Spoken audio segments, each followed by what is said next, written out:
Ooh, 29.39. How's it looking? It's about MOA, about Okay. like we expected. Alrighty guys, welcome back. Today we are going to be going over the range results that we got this last weekend when we went and shot the 270 Winchester. We have 4 different loads that we will be testing, and hopefully we get some good groups. For this test, we also wanted to use some brass that wouldn't necessarily break the bank and was going to be consistent.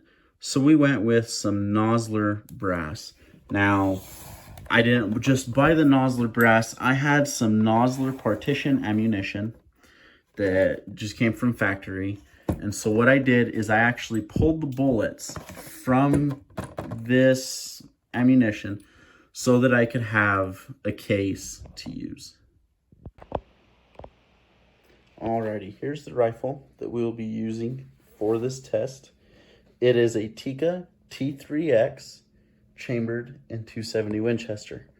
Now, one thing to note about this rifle is it has a 22-inch barrel, but other than that, it is your standard stock Tikka T3x. I'll be using a CV Life bipod. It was just a cheap one that I found on Amazon. And then up top here, we have a Swamp Fox 6 to 24 by 50. I found that they're very good scopes and they're super economical. So this whole rig was just built with kind of a cheaper build in mind, but it seems to work really well. And overall, I'd say this gun typically shoots about 1 inch to 1.25 inches at 100 yards. So for this test, we chose to use IMR 4350 because not only is it in the correct burn rate for the 270 Winchester, but it also is a powder that we would get 100% of that powder burnt in the 22-inch barrel. Now, to pair with this IMR 4350, I chose to go with the 130 grain Nosler ballistic tip. Now, I chose the ballistic tip because it is probably my favorite hunting bullet for big game. Now, many people will say, yes, it comes apart. Oh, it blows up. It's a grenade. Well, that might be the case, but I don't think the elk or the deer is really going to notice if your bullet enters and exits or not. And from what we found, this bullet is very, very effective if used properly. You tell somebody where you want us to encase our guns. Do it up at the bank with a pointed down range. The same way. Thank you. 29.82. Ooh, 29.39. 29.42. Now, like I had said before, we did 4 different charge weights of powder for this test. The first one we did was 55 grains. This is my typical hunting load with the 130 grain Nosler ballistic. And what we see is it was actually a really good group. It shot just over 1/2 inch. However, I went up 1/2 grain in powder, so 55.5 grains, and what I found was an even better group. We were 0.3 inches, which I believe this is the best group by far that I've had out of this Tikka 270 Winchester.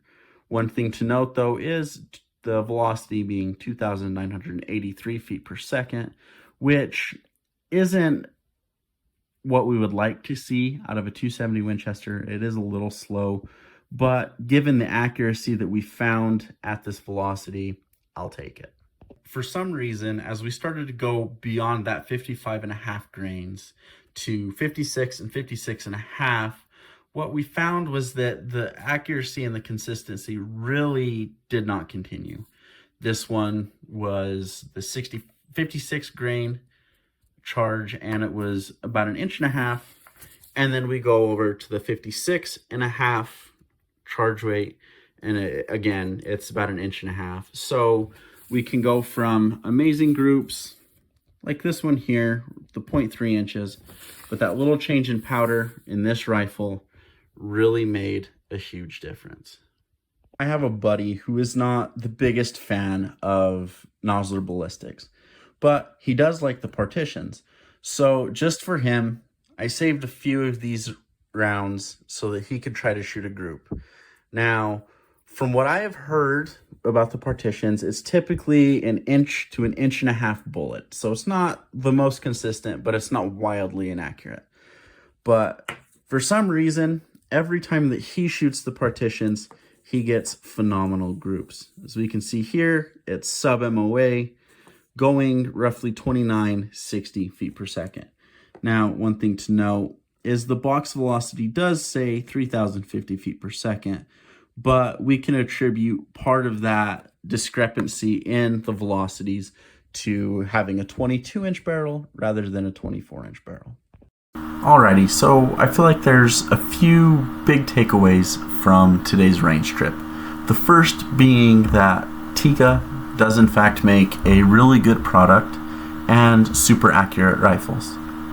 The second takeaway is that even though there might be rumors that certain things don't shoot great, like a partition, they can in fact shoot sub MOA. So hey, hats off to Nosler. They make good factory ammo.